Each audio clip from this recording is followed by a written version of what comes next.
Well, hello there.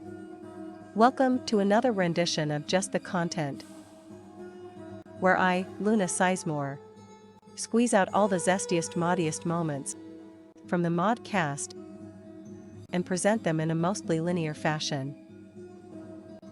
This time, it's Season 5's turn. Let's have a squeeze, shall we? Maybe this will get me on the damn tree.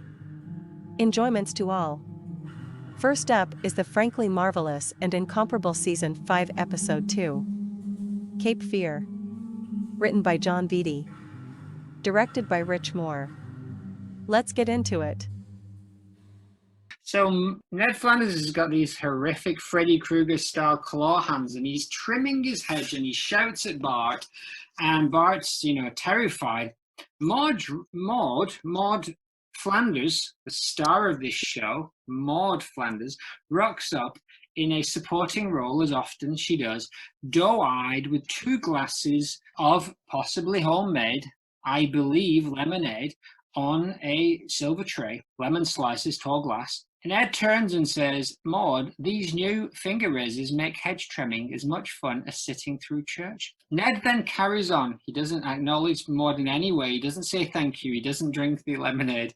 He turns back to he starts clipping this insanely large angel playing a harp, which in itself looks pretty menacing. And then there's the menacing Cape Fear thing going on in the background. And of course, we've also already heard in the previous episode Maude's diary from this day. But tell us more, Nathan O'Leary, my biological brother. What do we need to know about this? Yeah, it's you said it's been done before, the Sinister thing, and they'll do it several times again with Ned. But just in this instance, Ned is the second of at least 3 that goes. Marge, who says, I'm gonna get you some ice cream from the store. Then Ned, say your prayers, and then it cuts to Edna, who says, you're going to be my murder victim in the next school.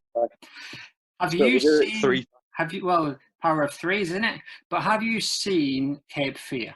Yes, I feel like I've seen the De Niro version. Yeah, the one with Sideshow Bob, which is, it's an odd reversal, because I knew this music as the Sideshow Bob music, not the Cape Fear music, because of seeing that first. So it's strange to go back to watch a film that has Sideshow Bob's theme running throughout it. It's weird because it's one of those things where if you're a Simpsons fan or just a fan of comedy in general, you'll pick up music and TV references, and then it's only when you're a bit older you'll watch it and you'll be, I think that's cool. I think my wonder is whether Cape Fear foreshadows in a blatantly obvious way, and that's what they're parodying, or whether it's just that they think it's funny.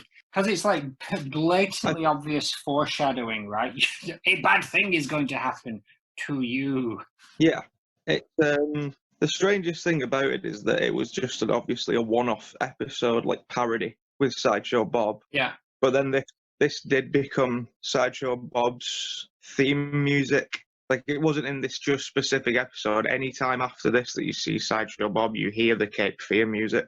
Wow, so it wasn't just specific to that, which is, again, a strange one, but not really about Maude. He's a great character, and hopefully you people are like the Shoecast, and hopefully it won't be too long before we do a Bobcast. I imagine so. It's a good contender.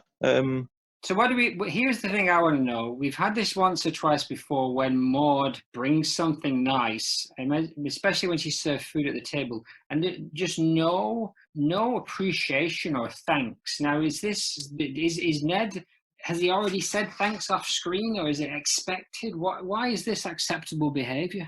Yeah, it is strange because she comes into shot, so he can't have said thanks prior to this. And even if he had, he's the kind of person who you'd imagine would say thanks again.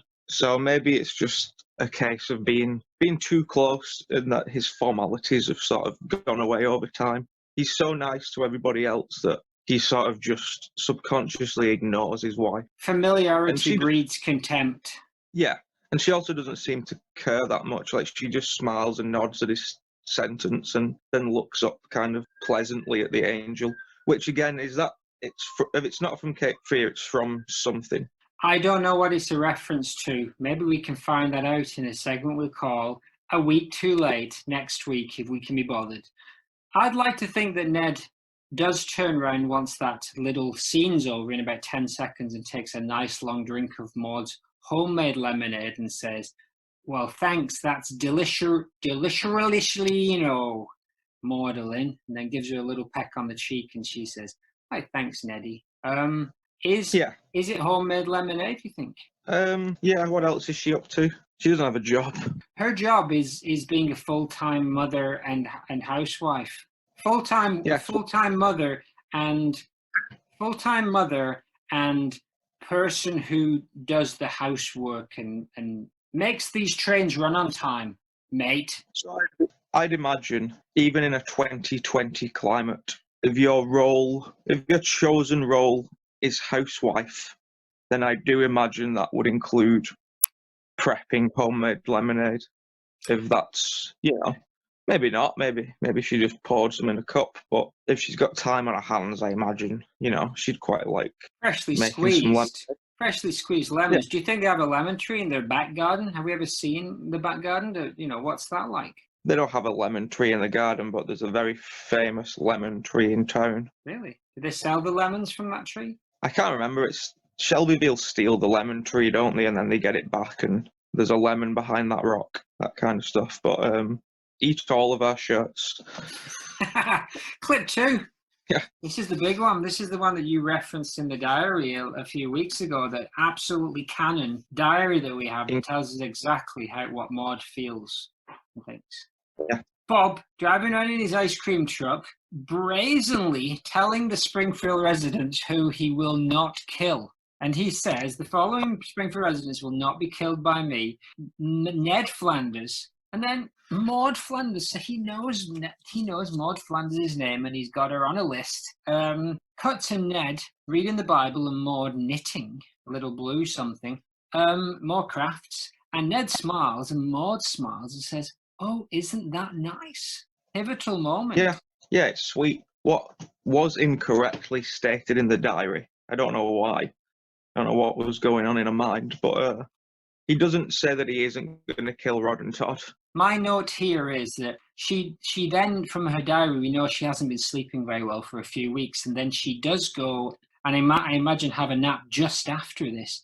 But he doesn't mention the boys. Now, obviously, he's not leaving out the children. There's no assumption. He is trying to kill a kid. That's his. He is trying to kill a child. His whole thing is. When you think about it, it's bad. What he's trying to do.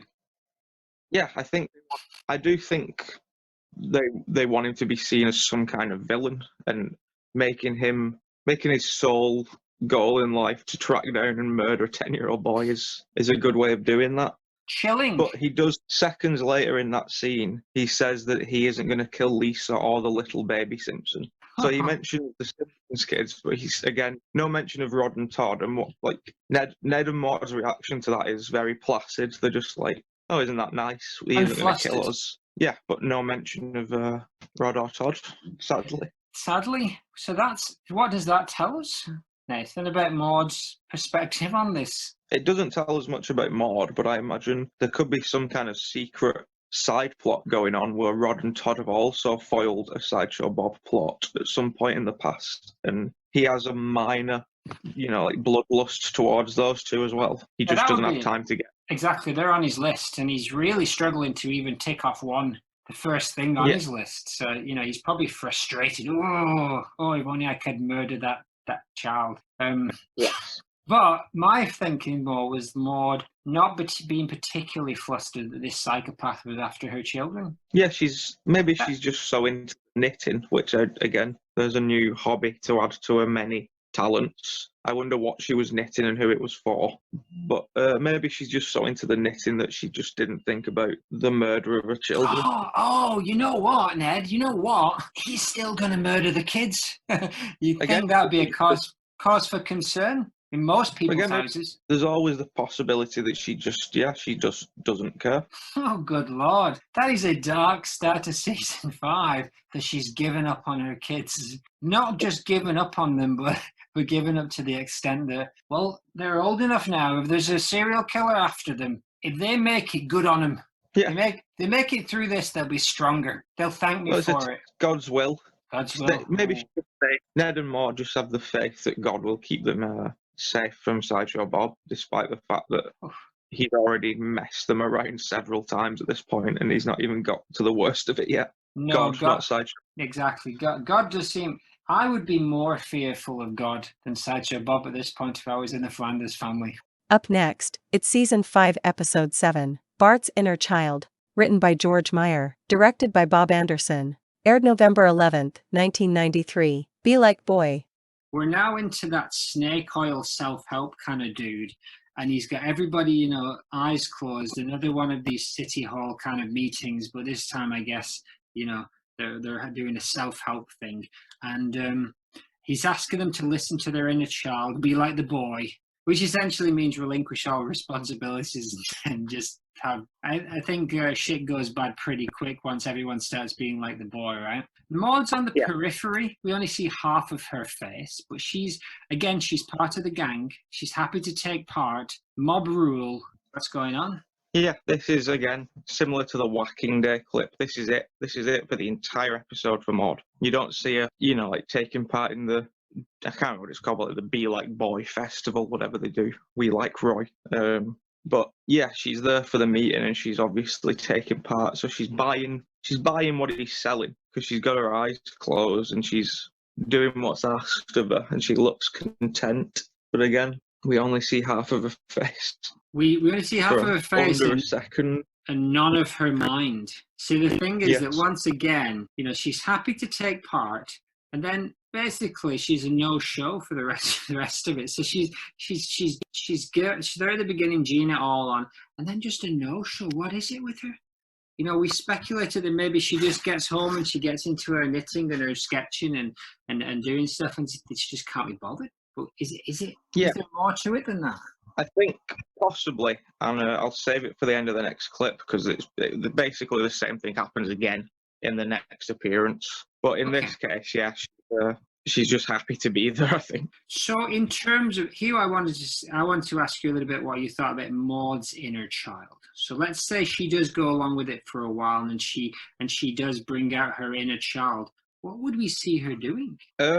Well, in the scene, they actually see, like, the picture, don't they, of the young one talking to them. And I think Ned says something like, keep up the good work, you're doing super. So I don't think Maude's would be far off that. I think it would be something along the lines of, like, good job, Maude, keep it up, or kill them all. Let God decide, yeah. So... It's the duty of Maude. So I imagine that she would do, like, she'd be talking to, like, little Maude, and then it would flash, like, and you get the Shining, like the twins just stood in the corridor with, like, blood all over them, and it flicked back to, like, the little Maude there. So there's a dark undercurrent in that lady that I'm hoping that we'll really dig into. Yeah, and that's it. There's not much more to be said about Maude in that one. Half a second of half a Maude face. Thorough work, boys. Next up, it's Springfield, or How I Learned to Stop Worrying and Love Legalized Gambling. Written by Bill Oakley and Josh Weinstein. Directed by Wes Archer. Aired December 16th, 1993. Another Springfield crisis requiring a town hall meeting. Diamond Joe Quimby banging his fist and shouting, people, people. Maude's there with Ned, of course. And there's a weird little elf guy I want to ask you about. But Skinner stands up and he makes a pitch that they should legalize gambling to rejuvenate their economies. He's reluctant to bring it up, but a lot of people are very happy with it, especially Selma, who likes the bit about gambling. And then the joke is that he says we could use the money to fund the underfunded schools, and then there's crickets. So everyone likes the idea of just bringing gambling to the town. Maude's looking on. She's blinking. She's listening. Maybe she's judging. I don't know. Ned is visibly concerned. Maude, at this point, is smiling really quite happily as Ned is visibly concerned, turns to Reverend Lovejoy and asks him for advice, and a little bit of satire here. The Reverend says, once something's been approved by the government, it's no longer immoral.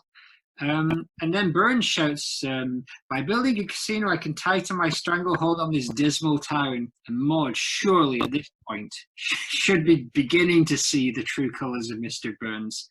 So a lot there, Nathan. Yeah, that's why I left it on. I left it the Mr. Burns stuff in, so you could see that would be the next thing Maude sees. So surely, yeah, at this point, she must be realising that maybe he's not the best guy. But also, yeah, she seems very content with the idea. She's not against it. But the last time this situation arose for her, she was the first one to stand up with a suggestion, and she got, heckled by Homer instantly and had to just sit back down. So I imagine she's just, she's not bothered anymore about these meetings. She's not going to be actively suggesting things, and unless it really hits home, she's not going to be protesting it either for the time being. Seeing the smile on her face is her in another place in her mind, or do you think she's actively thinking, yeah, this is fun, this is good? I think a bit of both. I think she's sort of half present, like she knows what they're talking about, but she's not thinking about the kind of pros or cons of it. She's just hearing what's happening around her and sort of pleasantly smiling her way through it. Say what you like about Maude Flanders, she's not a critical thinker. Well, again, no, she doesn't go to the casino at any point. Not that we see.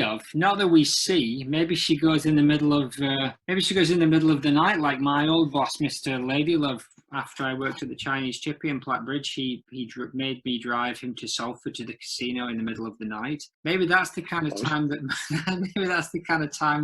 Maude Flanders hangs out in the casino, and that's why I haven't seen her, because there is this thread running through of the Flanders and gambling, especially, consistently saying we have nothing to do with gambling, but it suggests from this scene, this picture that I screenshotted, she's very happy with the idea of casinos going up in Springfield.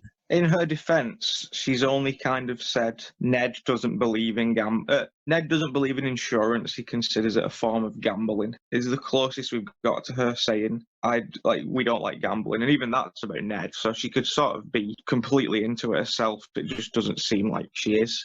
It's not a very interesting character trait for her, because she's not. Her darkness comes from other places, whereas Marge instantly gets addicted to gambling, and it's sort of like, that's Marge's sort of dark thing. I don't think it's the same for Maude. I think Maude's dark stuff is much darker than that. Yeah, so Maude would be running the gangsters, running the casino, right? That would be the shakedown for Maude. You'd see she'd be the shady figure that's actually, she's Fat Tony's. She's Fat Tony's silent partner.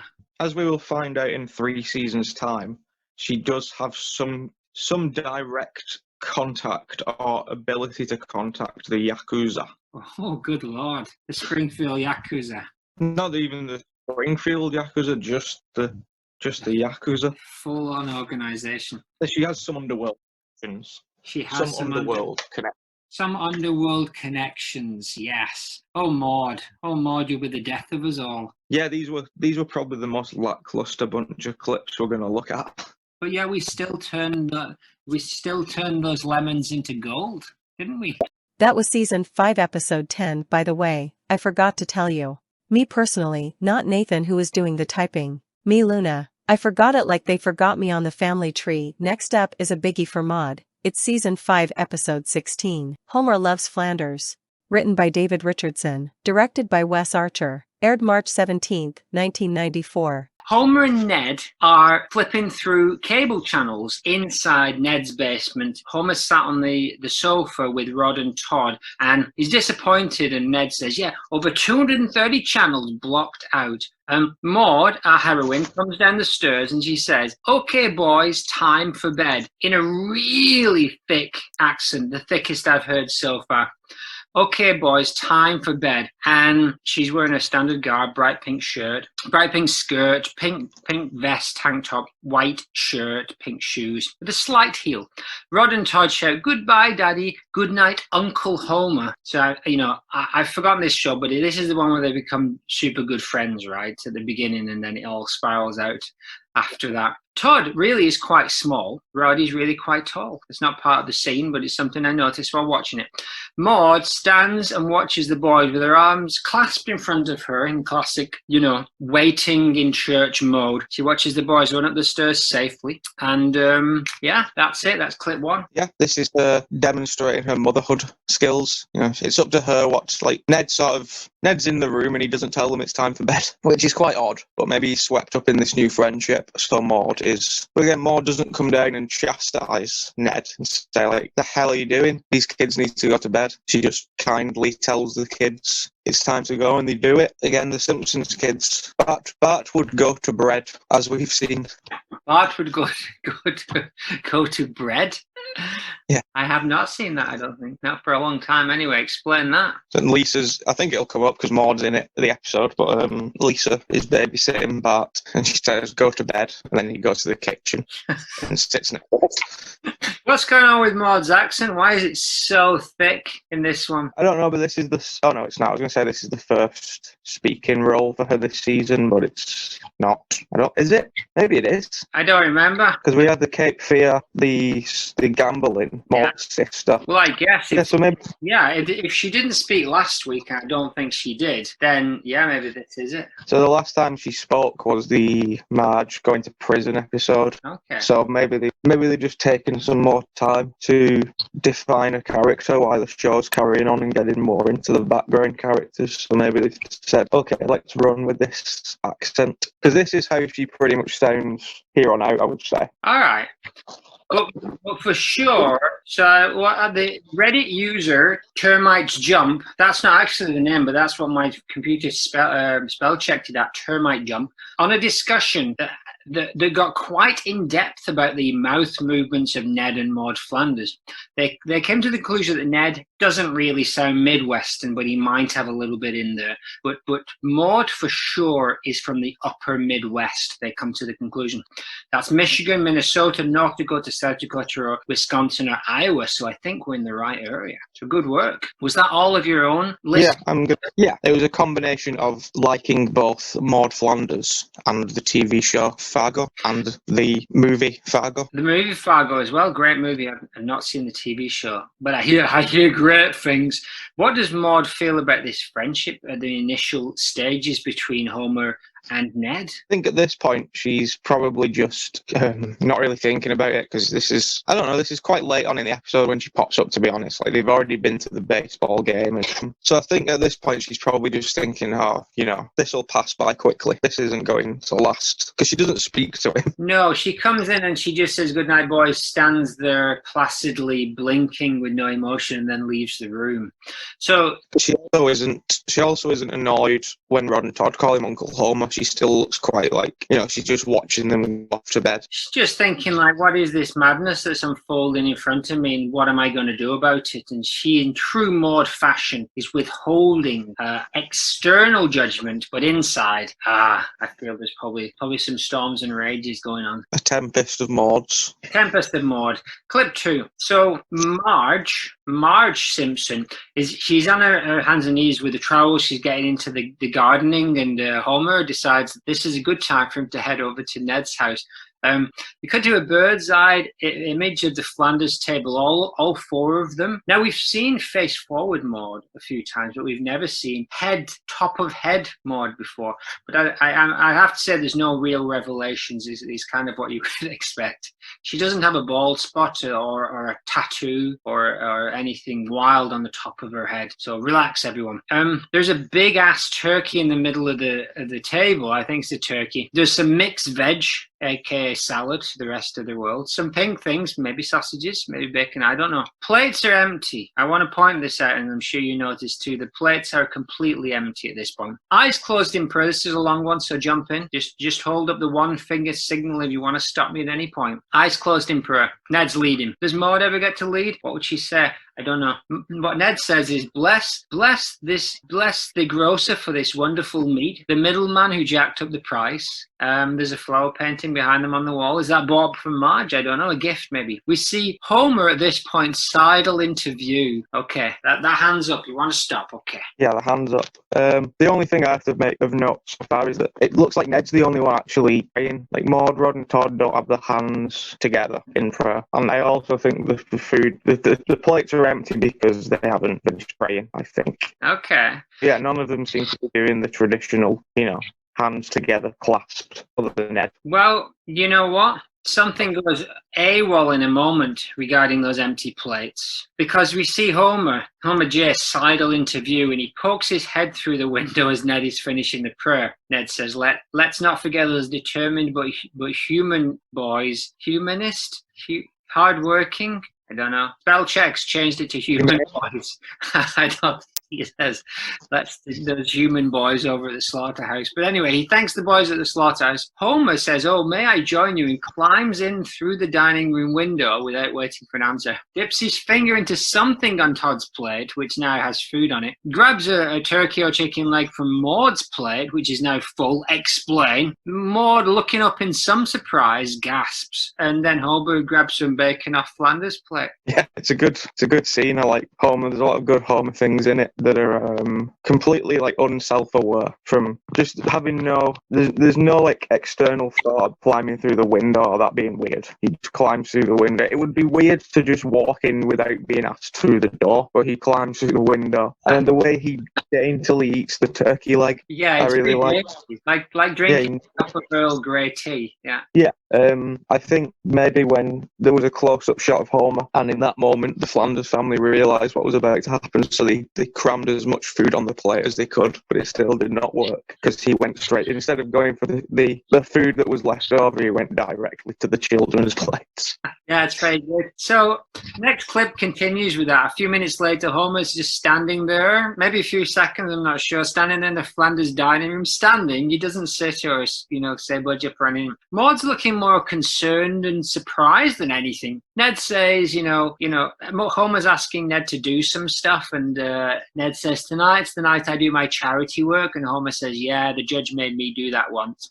How long was Maude starts to looks like she's visibly shaking at one point. I don't know if that's the animation or whether your phone was shaking when you were making it, but I don't think so. I think Maude was visibly shaking at that point. It sounds likely. This is just an extension of the last clip. I just stopped recording too early, so no time has passed. It's the same scene.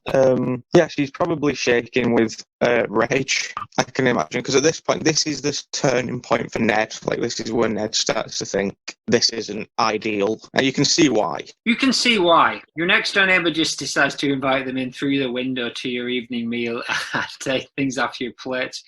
I've had friends and relatives who maybe I've done this, stepped over the line in terms of what's expected, but not to these heinous degrees. It would make you question as to whether having Homer as a friend is better than having him as an enemy, and it seems to suggest that no, better to have him as an enemy. Yes, that is the ultimate conclusion. But at this point, Ned's probably talked Maude around to thinking we can, like they did with Herb, where they cleaned him up.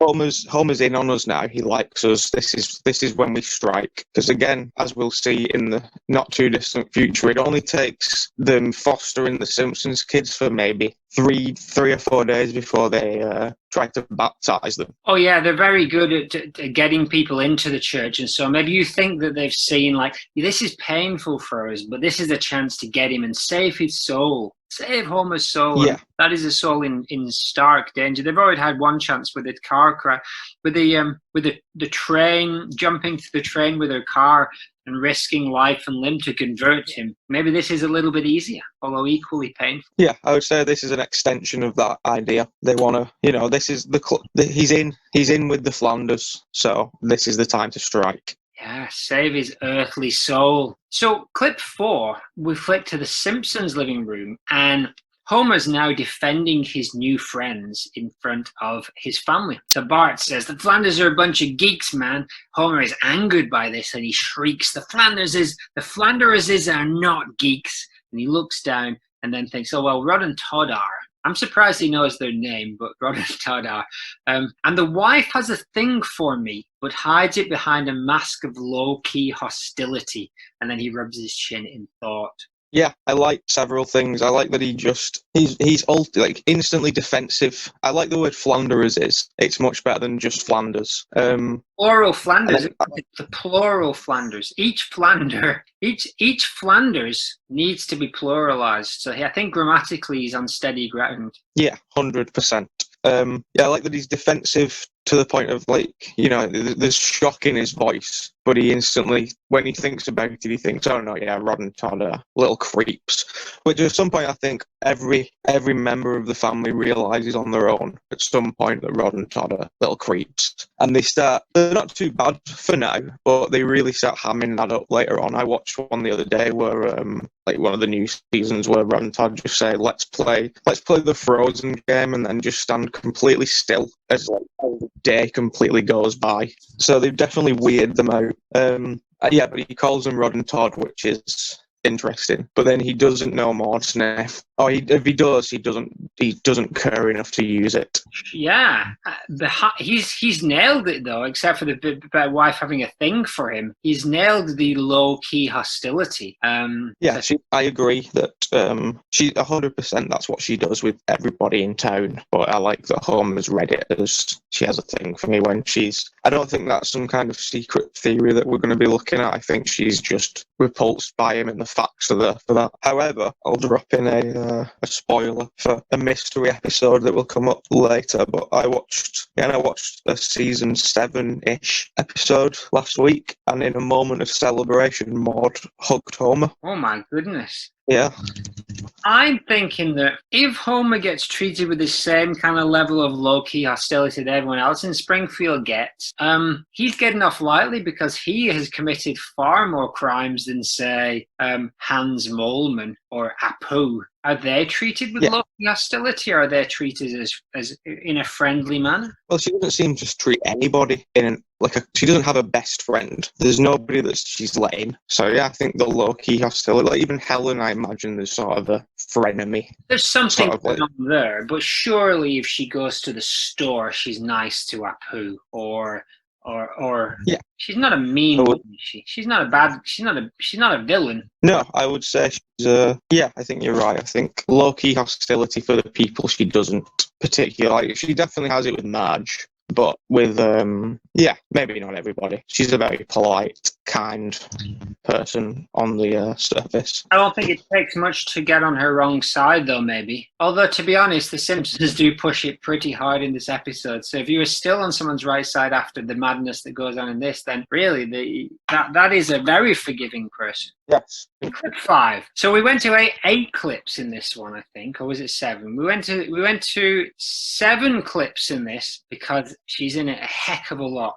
Clip 5, Flanders and the Simpsons, they're all kind of squeezed into Flanders' car. Ned's driving, Maude is right next to him with a visibly angry face, a visibly angry face forward. You got Todd squeezed in, and then Homer's somehow also in this massive front seat that has enough room for 4 people. Back seat, we see Bart and Marge. I'm guessing Lisa's behind. I don't know where Todd is. I don't know where Rod is. Is he in the back seat? Yeah, and I only noticed this for the first time doing these clips. He's in the boat. Oh, Rod's in the boat. Sat in the boat as it's being towed. I only noticed when I was sending you the clips. Wow. They are quite happy to put their children in danger. Not only have they done a high-speed chase jumping through a train, showed no concern when a serial killer was after them, and now put one of them behind them as they drive down the motorway at a top notch. It was Rod that got relegated once again proving that Todd currently is the prominent Flanders kid still. Todd dog, as we like to say.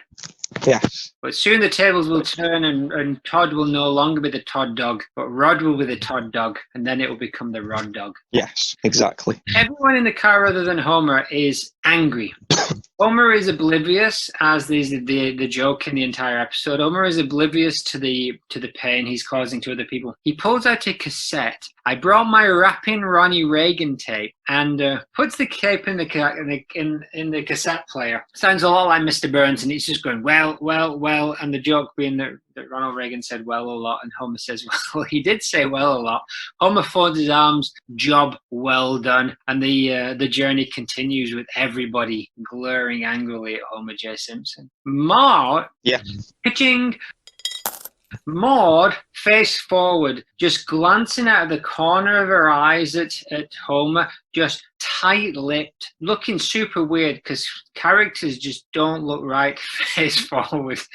And she is not happy. She looks a lot like Margaret Thatcher. Imagine you could put Thatcher in there. When we're doing it, feel free to put Margaret Thatcher in that screenshot there. And I think that would sum it up real well, the Iron Lady. Yes. She looks, this is the most sort of off, well, maybe that bit in the audience that we looked at early on with the President musical. But this is like the most off Maude she'll probably ever look for this amount of time. She doesn't, like, the nose is nothing. Looks like no one's tried.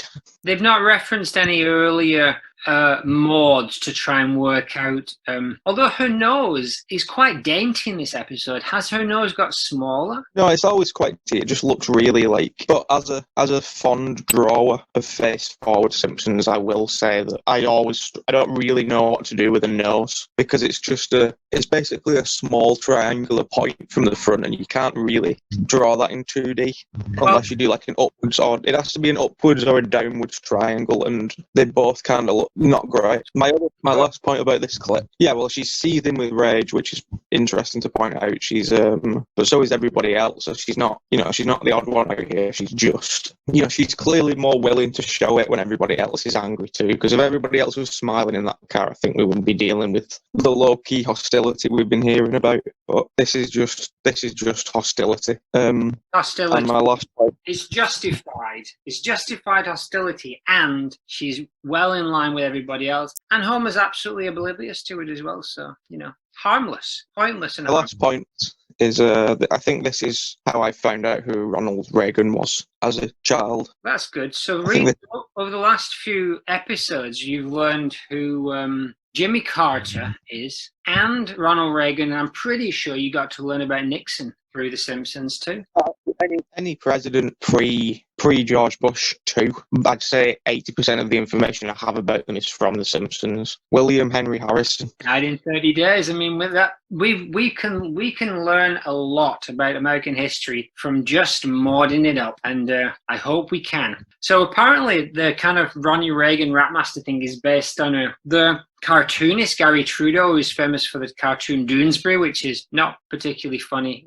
I don't think I've ever read and found it amusing. But he did a rapping Ronnie Reagan series of like videos and clips and stuff in the 80s. And so this is referring to that. And it ain't much better than Homer's cassette, to be honest. If you click on the link and watch, maybe I'll put it in the show description. It really is just someone doing a fairly poor impression of Ronald Reagan and rapping about how he's supporting the inner cities. I guess it's satire. I don't know how sharp it was in those days, but I don't think even then people would have been rolling in the aisles at the level of satire of Ronnie Reagan. No, he wasn't a man to be laughed at. Well, he was a hater. He was also a figure of fun because there's that bit where he tries to describe Princess Diana as Prince David. Is there that one? The suggestion may have been that before he left office, he left his marbles. But who knows? Clip 6, onwards and upwards. We threw in 7 clips because it's a doozy. 6 clips. The ladies, that's Marge, Maude, and Lisa. They are at a campsite unpacking food onto a picnic table. And I don't know if this is the first time we've ever seen just the 3 ladies together, and we haven't really yet seen Maude and Marge interact directly, other than when they've had other people around. So this is the first time I think I've seen the two of them interact without too many other adults around. We got some hoagie sandwiches. We got plates as usual of indeterminate stuff in the true Simpsons style of stuff that just looks like multicolored mush on the table. Marge says, I hope the boys got the plates ready. Maude stood arms side by side, just kind of leaning forward like a tiger ready for action, staring motionless at Marge. And she says, I hope. So Marge then says, I hope the children like my special fruit punch. And Lisa jumps in. We got the recipe from the fruit punch advisory board. Maude puts her hand through her bosom like oh dear, and says, oh gosh, I'm sorry, before turning like super smug look on her face and all coy. Our boys don't eat sugar. Marge stares blankly at her dumbfoundedly. Why would the advisory board give us bad advice? No sugar, she says forcefully and sternly. Is it even true that the boys don't eat sugar? I don't know. But the Simpsons ladies glance sideways at each other, and then Marge does that that she seems to do every time, every interaction she has with Maude. Yeah, all good dictating. Yeah, I think this is the first time. It's the first time Maude and Lisa have had any interaction at all, I think. I can't even remember Maude and Lisa being in the same frame before. Wow. To my knowledge.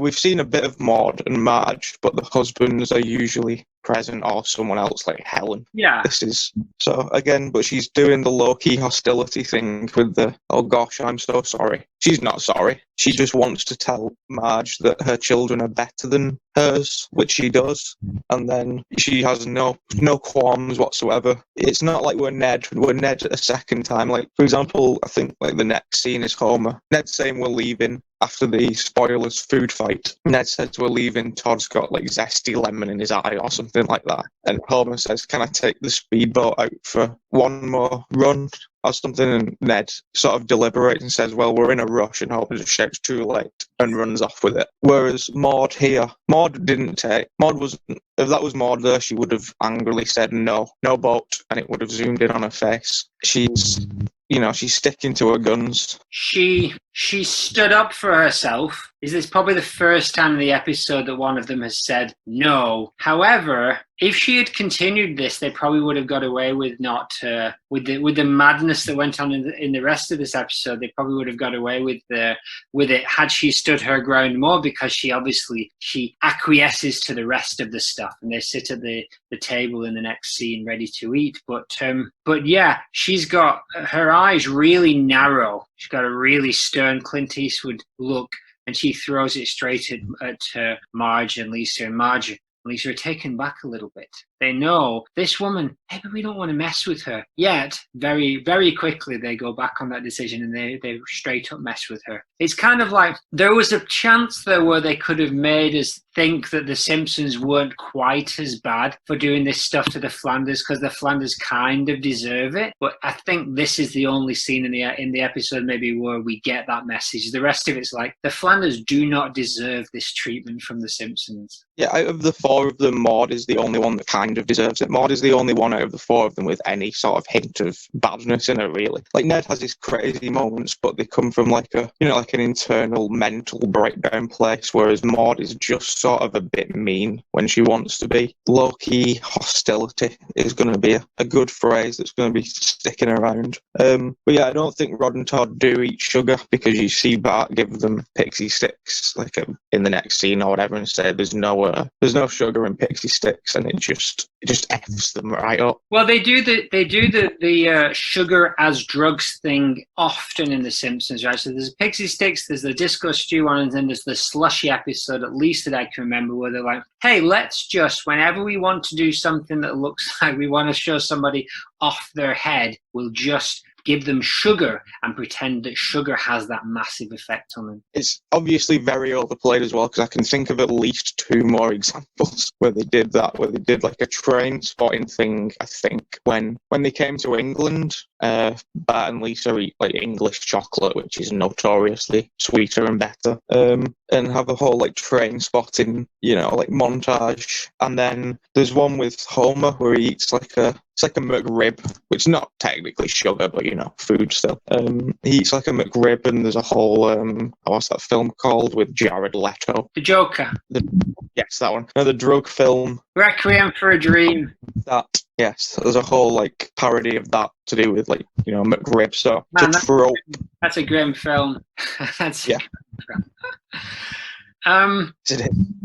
Maybe they can sponsor us. Maybe we can be sponsored by Requiem for a Dream. There's a great folk horror-ish film called Requiem for a Village from the late 70s, I think. I don't think the two films have any connection, but it's a faux documentary about a village that's kind of being renovated and updated, and it looks like it's actually pretty straightforward until like zombies come up at like 80% in the movie, and then just kind of amble around the village as zombies, and then it goes back to being normal. It's super weird. Good one though, Requiem for a Village. So I don't want to hark on this sugar thing too much, but the Maude is insisting on no sugar because it's not a religious thing, right? It's a health thing, would you say? Or just kids shouldn't have sugar? Yeah, I think it's just a health thing. I think she is just, in many ways, she is the embodiment of a Springfield Gwyneth Paltrow. And I think this is, yes, Spraltrow. I think this is just one of those many, many examples of, again, I think they just like to portray Maude as, and again, this, no disrespect to Gwyneth Paltrow, but somewhat joyless. Well, I saw Gwyneth Paltrow in Iron Man, and she smiled in that a few times, and she even got a superhero costume in Avengers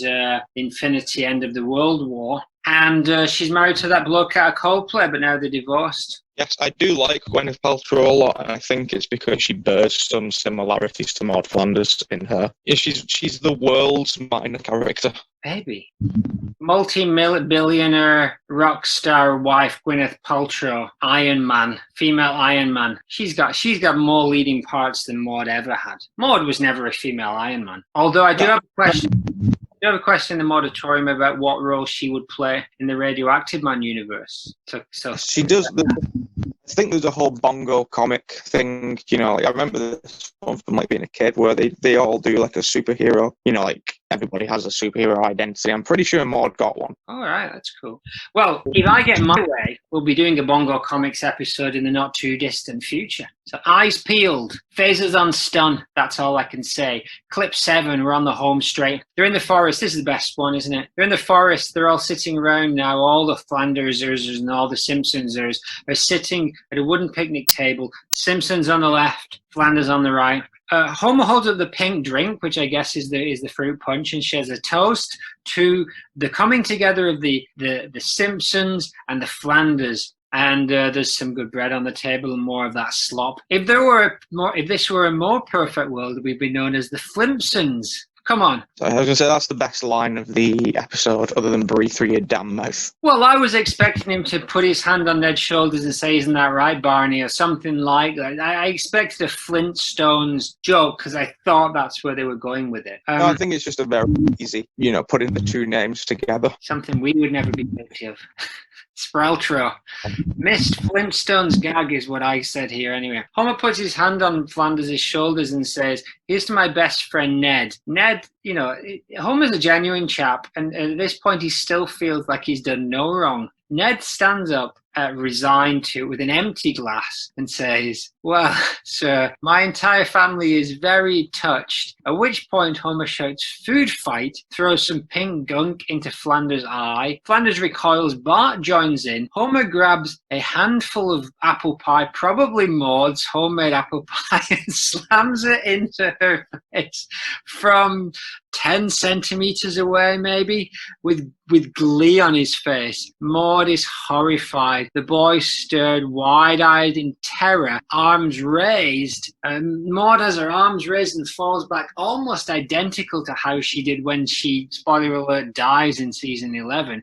Marge and Lisa join in as the Flanders attempt in a futile way to protect themselves from the barrage of food. Yeah, it's great. This is just, again, Homer. They really like, I don't know how to explain it, but the whole Homer and Ned, the way he treats him, like, this is one of the best episodes where they've really, like, milked it for all it's worth, and just every opportunity they have, like, Ned already doesn't want to do a speech. Like, he's already phoning the speech in, and then Homer, he's not interested. I don't know if it was a setup for the food fight, or if Homer just impulsively in that second decided to start a food fight, which I think that's more likely. I don't think he's tactile enough to think, okay, I'm going to get Ned to start a speech and then I'm going to hurl food at him and his wife. And he really launches it at Maude. He really does. He is inches away from her face when he pulls her own probably quite hot apple pie, they're probably not, been out of the oven for hours, and slams it into her face, and she recoils, and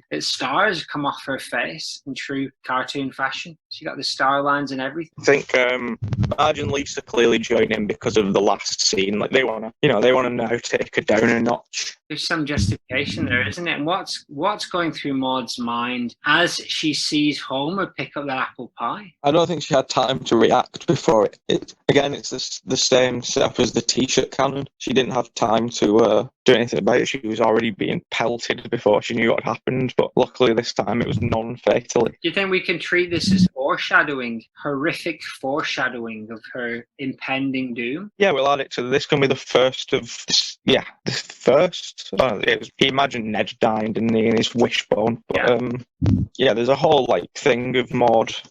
You could probably do this with anybody if they had killed them, but there's a whole subsection of Maude, teasing her death or the death of the Flanders before she actually dies. So this could be number one of that. Yeah. Yes. Well, I was lost in thought there mostly because it's perplexing that you would invite somebody on a trip and then invite them to take a speech and then hammer their family with food. This is the last straw, right? Surely Maude stands up at this point and makes the family go home. Well, yeah, they do. They are leaving in the next scene, but I don't know who made that decision, and I don't know how quickly. I don't know if it was just stand up in the middle of the food fight, we're leaving, or if some time passed and they continue to be a little bit pleasant. I'd imagine just from the fact that Todd seems to get some kind of lemon in his eye, I imagine that happened, and they all rushed to gather around Todd as the Simpsons carried on throwing food, and they just made a run for the car, probably. Yeah, I tell you what, Nathan, I imagine when she got home, her diary got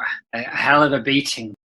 Ned is on a tower shooting into what we don't know, and which is never a good way to start any real idea. If anybody's on a tower just randomly taking pot shots at things, that generally means things have gone awry. But in this case, it's a dream. Neddy, arms aloft, screams, "Ah!" and he rises wide-eyed. Maude leans over and grabs his shoulder reassuringly. No irritation at all at being woken.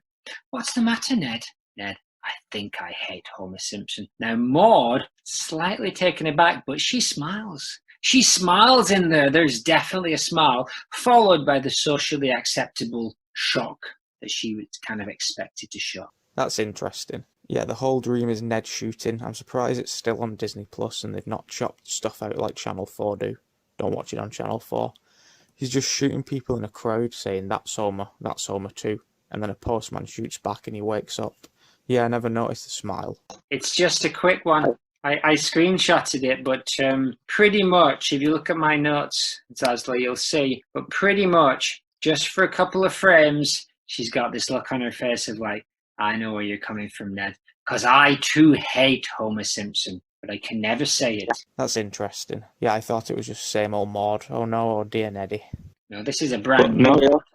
Yeah, she's still hiding a truth, but we can see it. Clip 2. Homer is joyfully stood at the door of the Flanders. This is the big one. He shouts, "Let's put in a 9 at the pitch and putt." And Ned, family on board, blasts through the garage door full speed. Homer turns and pursues him with golf clubs in his hand, a la Terminator 2, as we mentioned last week, shouting, "Ned, Neddy." Rod looks out the window. "He's gaining on us." Whiny little Todd is, I'm scared. Maude grasps Ned's arm and says, "Come on, Ned, move this thing." A real desperation on Maude's face. Now the tables have turned, unlike a few weeks ago when the Flanders family were pursuing Homer to try and save his rotten soul. now he's pursuing them for fun times and goodness. But Ned takes a little bit of a stab at the Suzuki Manufacturing Corporation and says, I can't, it's a Geo. A Geo being a crappy 3-cylinder car from the late 80s. Homer manages to slam his golf clubs into the back of the car and hang on and begins to climb up the back of the car. Flanders does a quick 160 and rolls off Homer into the street.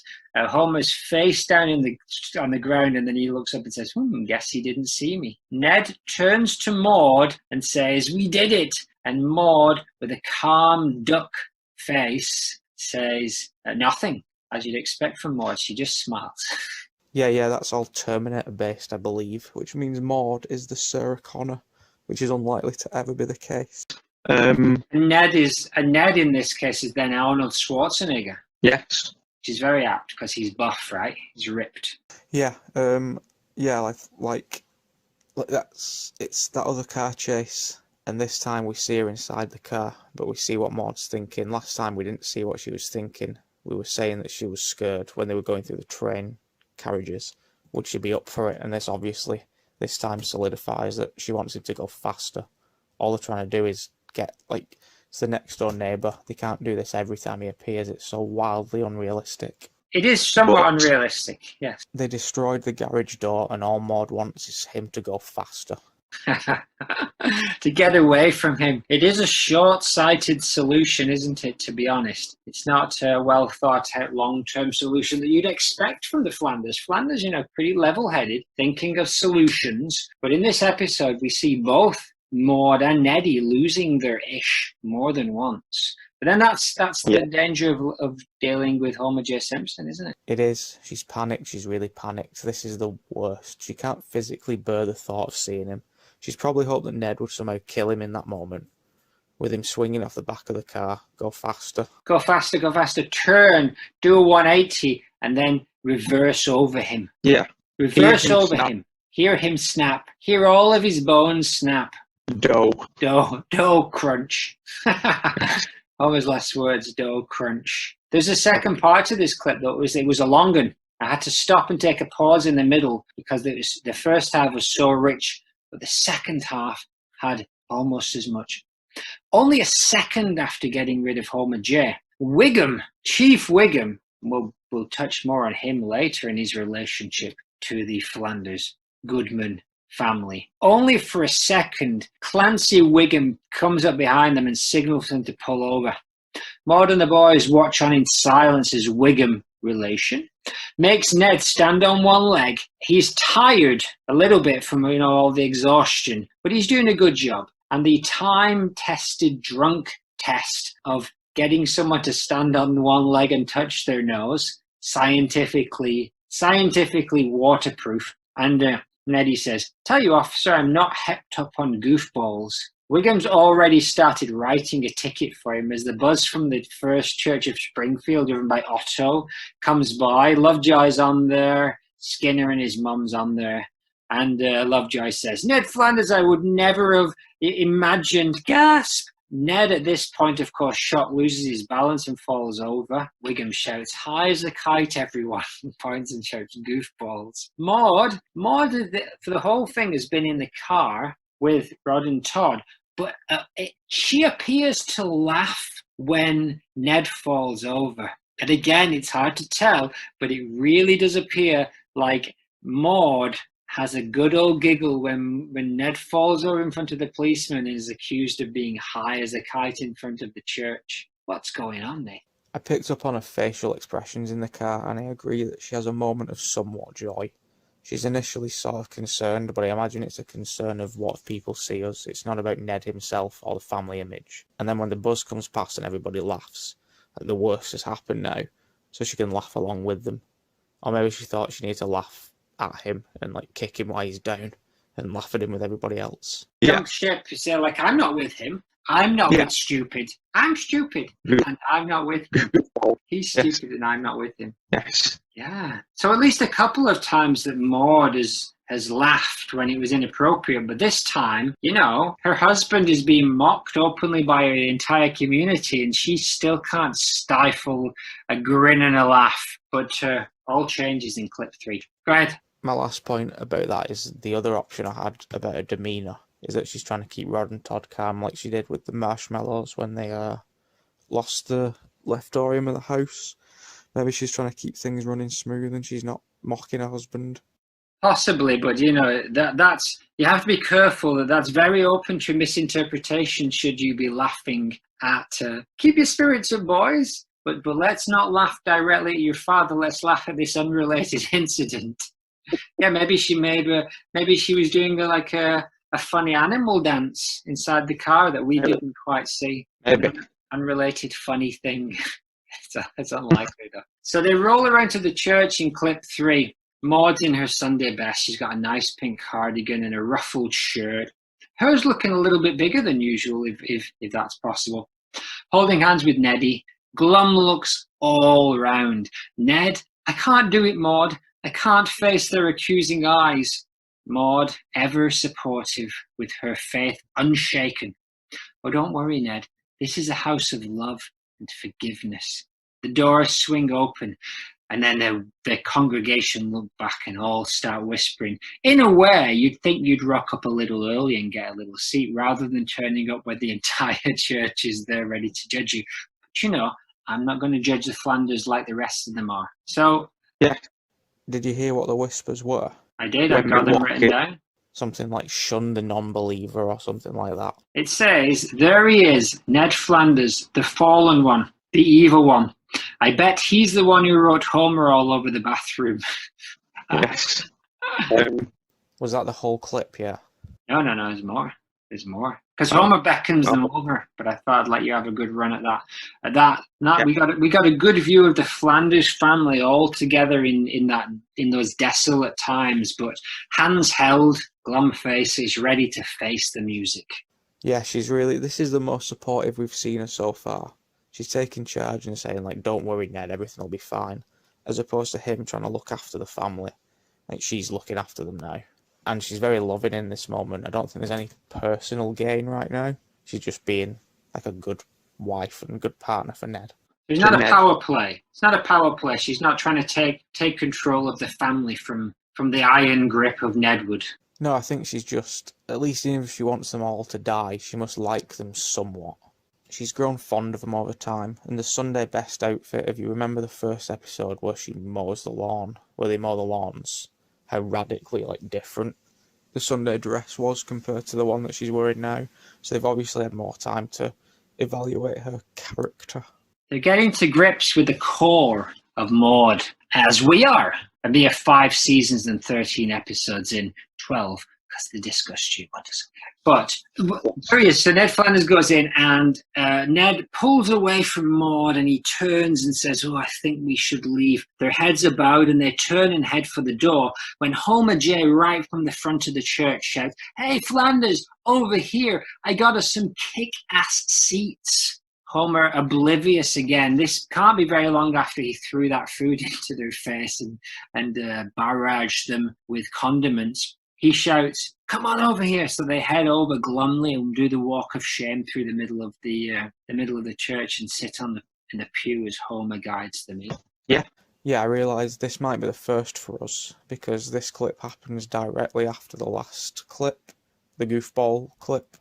It's a good chunk of Maude, and that's why we split this episode into 2, because after the food fight, there isn't much that she's not in. There's the dream, and then there's the car chase, and then there's, like, after the car chase, you go directly to the church.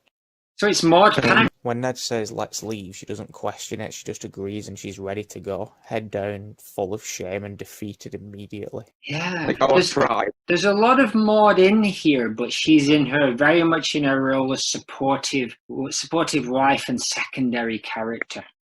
Other than the point where she says no sugar and she has the interaction with Marge and Lisa last week, the rest of the time she's really just being there for Neddy. And as you said, she's grown to love these humans. And she's only said one thing to him: this is a house of love and forgiveness, it'll be fine. And then they went inside and heard a few like bad whispers, and Ned said let's leave, and she didn't try to like get him to stay, she just said okay.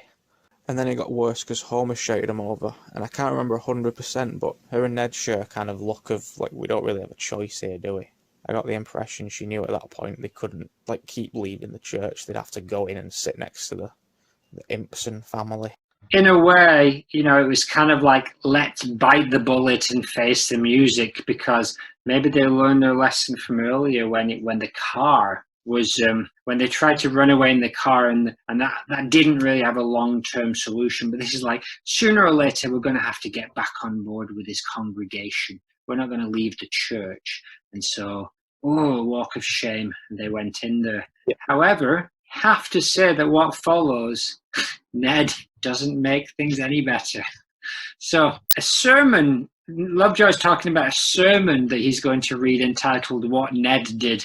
I don't know if we get to ever hear that sermon. Lovejoy, you know, looks out over the church, and Maude is somehow again still smiling. She has a grin on her face. At times she goes a little serious, but generally she seems quite laid back in this situation. And Lovejoy says, I'd like to publicly congratulate Homer Simpson on his recent charity work. I don't know what that's referring to.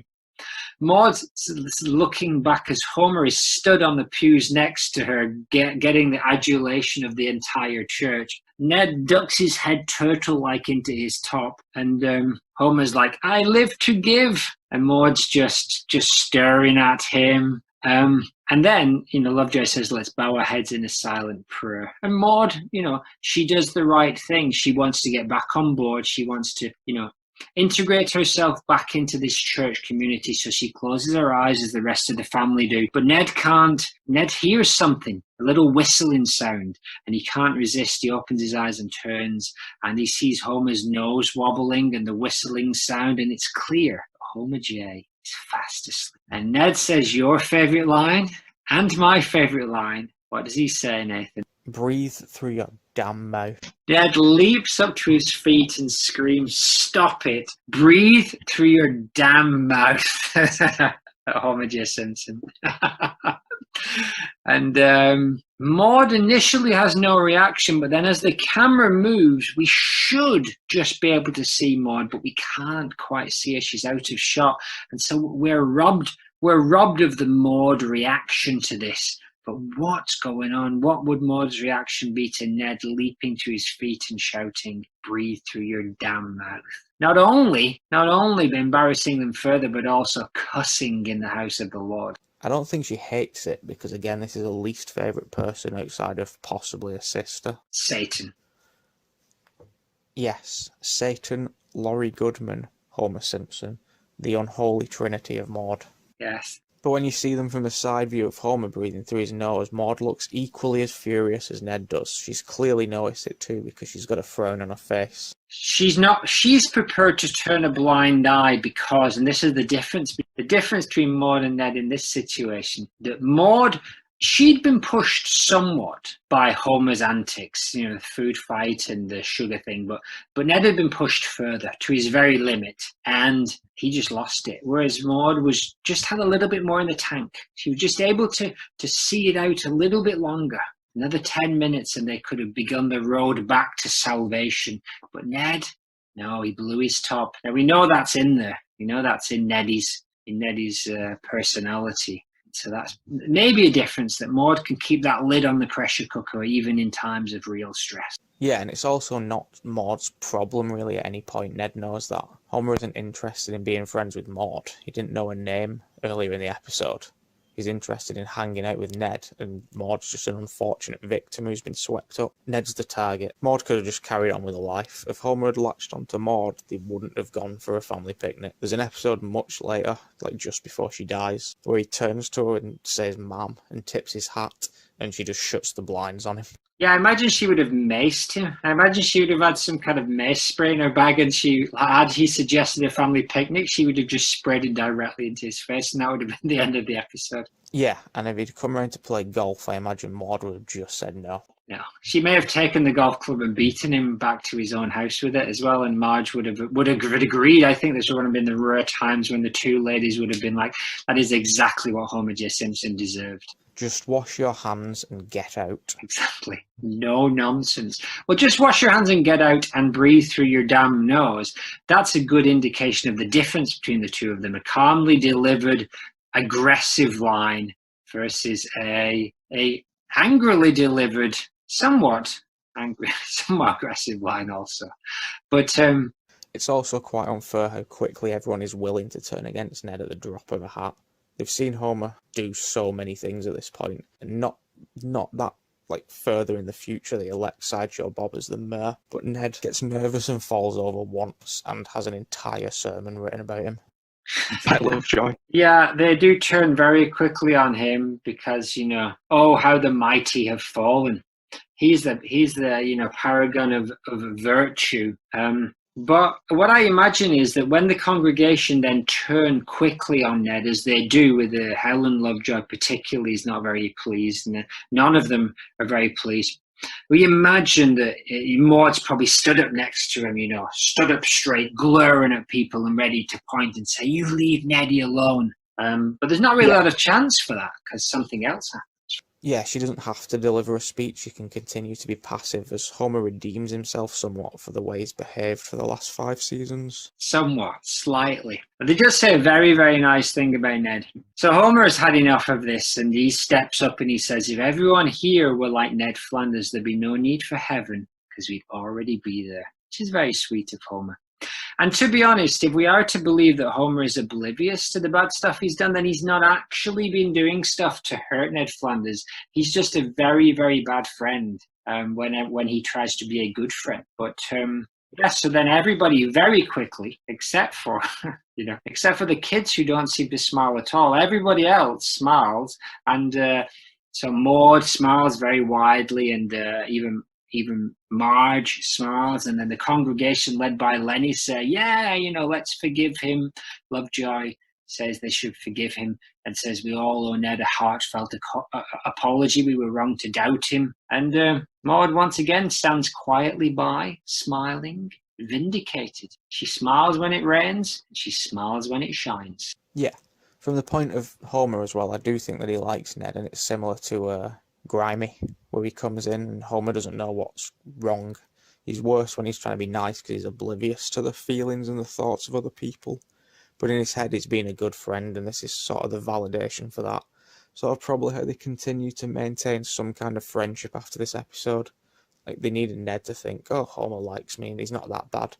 He's just done something very nice for me." It's like, let's just keep him at an arm's length. Whereas Maude just has the low-key hostility which keeps Homer at bay, which is good. Ned's strategy that he developed was be like, smile and talk, but keep him at an arm's length. Don't accept any invitations. Don't begin any conversations that may lead you to doing any shared activities, and thus setting the status quo for the next many, many years. Because they haven't been friends before this at all, but it's all sort of very normal now for them to be this level of friends in like a modern episode. They still do like the stupid Flanders stuff, but Homer and Ned are more friends, like sort of how Homer and Barney used to be in the early ones. Because I just think Ned's had too rough of a ride for Homer to just continue being the way he is and for it to still be funny.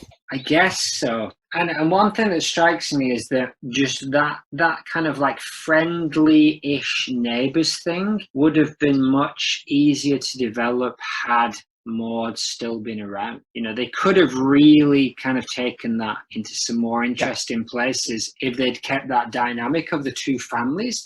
But unfortunately, because of those 4K demands of Roswell and the Fox network not liking it, we were robbed. We were robbed of many years of that sweet, sweet family paradigm. I would argue that Maude was definitely made more interesting by being killed off. She was sort of made into a martyr. If she hadn't been killed off, she'd still be bunched with like Luann and Manjula and Helen, but Maude's sort of the unique one now. It's a shame that Edna died because I think there was a lot of potential there. Well, it's a weird one. The weird thing is, the interesting thing about We had the promise of having 20 more years of Maude and the Flanders as being this nice next door neighbor family, and the stories that promised. But things took this wildly supernatural turn by having Maude die, but then them really liking her and bringing her back several times. If Maude hadn't been killed, she'd have just been in the bundle of housewives with like Bernice Hibbert and Sarah Wiggum. But they killed her off, so she got some kind of legacy. I'm going to go back on what I said at the start about everybody forgetting about her. It's sort of like she's got a legacy now. So you could say to somebody who hasn't watched much of The Simpsons, like Maude Flanders, and they might say, oh, is that Ned's wife who died? But they're not going to know, like, Cookie Kwan. They won't know Maude. Cookie Kwan. The Kwan cast. Yes. 4. That was a longy, and we're not even finished. Next, it's season 5 episode 17. Bart Gets an Elephant. Written by John Swartzwelder. Directed by Jim Reardon. Aired March 31st, 1994. Maude, sleeping soundly on the first floor by the looks of it. I thought their bedroom was upstairs, but you can tell me more about that later. Elephant runs past the window. Ned leaps up concerned and shouts, "It's the 4 elephants of the apocalypse." Maude barely even responds to this from her slumber to remind him that it's the horsemen who are of the apocalypse, not elephants, Neddy. And she's smiling and sleeping. Then she wakes up to tell Neddy of his idiocy and then smiles and then goes back to sleep immediately. Yeah, I took a slightly different reading from this scene. I took it as Ned didn't wake up concerned. It was sort of excitement for the, he was about to meet Jesus, and Maude had to, like calmly bring him back to reality. Like, no, you're, it's horsemen. It's horsemen. You're just excited because you want it to be happening, so you're pretending that you think it's elephants. Now go back to sleep, Neddy. Self-delusion. He's delusional, isn't he? I did have a look at Neddy's face to see, is Neddy, he's looking up. Is he looking up because he's excited? But it was hard to tell. I'll give you it. I'm not going to argue with you. Could be excitement. You'd expect that from Flanders, from Ned, wouldn't you? Now, what would Maude have done had it been the 4 horsemen of the apocalypse and Ned had shouted, "Oh my goodness, it's the 4 horsemen of the apocalypse," and death on his flaming horse was stood outside the window? I think she'd be ready. I think she's prepared for that day. As a good Christian, she's sort of, it's always in the back of her mind that today could be the rapture. So I don't think she would be. And there's an episode later on where they ascend to heaven, like the Bible episode. They do a Bible stories episode. And at the end, the rapture happens and the Flanders just kneel and pray and ascend to heaven calmly. So I think she'd be pretty calm about the whole thing. Yeah, it's a weird one, isn't it? Like accepting the rapture, but I guess it's like, it's like if Father Christmas comes, you're going to accept him. You're not going to turn down Jesus if he comes and says, "Come on up, you come. Up the ladder." Yeah, exactly. The room, yeah. The mystery room is something I want to get onto, because at first I thought they were upstairs. I thought it was a second floor situation. Maybe I'm wrong, but it looked like they were sort of looking down towards the elephant. But the bed's on the wrong side, and it sort of looks differently decorated. So I don't know. I don't know where this room is, but it's not the bedroom. Inconsistencies. So maybe there's been an incident in their bedroom that for some reason was not covered in the show. Maybe the bath fell through the wall into their bedroom. Or maybe they just moved their bed and it is the same room. Maybe, because the window's still in the right place for now, but we'll see a few times that, much like the Simpsons house, where they have that sort of mystery rumpus room, and sometimes they have a basement, and, certain rooms aren't there all the time. I think we have the same thing going on with the Flanders bedroom, and the windows and the bed move to where they sort of just need to be. Because there's at least one more instance I can think of where Homer shouts out of his window into their window, and it's sort of like, they're looking at each other. Yes, and we know that that's not possible for either of their bedrooms, right? Correct. However, I don't think it's an intentional thing to fool us. I think it just is laziness, and we just need this for the show. But have we talked about before how Kubrick designed the Outlook Hotel in The Shining to be deliberately confusing? There's paths that don't exist in the beginning of the movie that they walk down in later parts of the movie. No, that's cool. I think you called it the Outlook Hotel, which is a Microsoft hotel. It's a web-based email hotel. Yeah, it's called the Outlook Hotel, Yes. or the Overlook Hotel. Overlook. The 2024 Vince Vaughn Outlook Hotel reboot. But what's cool is he deliberately designed the floor to be impossible. Yeah, I like that. So there's a lot of loose paths that go nowhere and some moon landing stuff. It's a great movie. And potentially lastly, I can't be bothered to check right just now, it's Burns' Air, written by Jace Richdale, directed by Mark Kirkland, aired April 14th, 1994. This is one that you sent to me in the middle of the night, I think, and it was like, look at this. And I'm like, oh, yeah. Wowza. So Burns, Smithers, and Bart are in some kind of control room, I guess in the power plant, or maybe probably Burns' house, right? And he says, I've had hidden cameras placed in every home in Springfield. I got the idea from the movie Sliver. Sliver? I had to look that up. I'd forgotten it's a Sharon Stone saucy movie, isn't it, from the 90s? Burns describes that as a delightful romp. So then we see a bunch of TV screens, and on them we see Lovejoy boozing. We see Moe acting out the scene from Taxi Driver in front of his mirror. The are you talking to me scene. We see Edna, and who's she getting it on with? Is it Brad Goodman? Is it him, or is it the? It's the bowling guy, isn't it, Jacques? Ah, yeah, Jacques, the bowling guy. We see somebody's bathroom. That's not explained. I don't know. Is that the Simpsons bathroom? You know? Yeah. Homer proceeds to go into the bathroom, lock the door, and eat some flowers. Oh, yeah, I forgot that. I didn't see the whole of that scene, right? So, but here's the thing. One of them, we see Maude Flanders just absolutely ramming spoonfuls of ice cream from a giant tub into her mouth. Looks like chocolate. Yes. Hard to tell. Looks as a black and white screen. Just at an insane speed. There's like full spoonfuls every 2 or 3 seconds.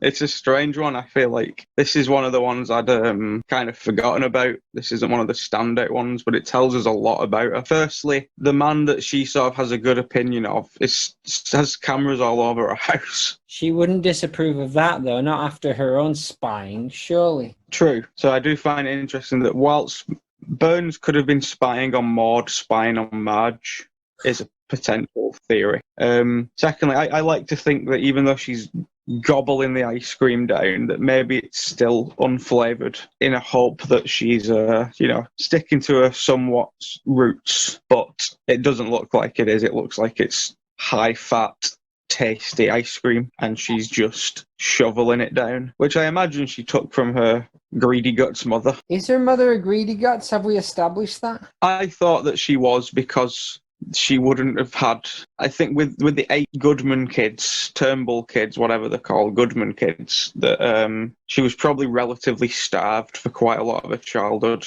You know, they were cooking raccoons in pots. So I think as an adult, she just, food became a touchy subject for her. And I think maybe Maude's got a bit of that sort of, genetically passed down to her.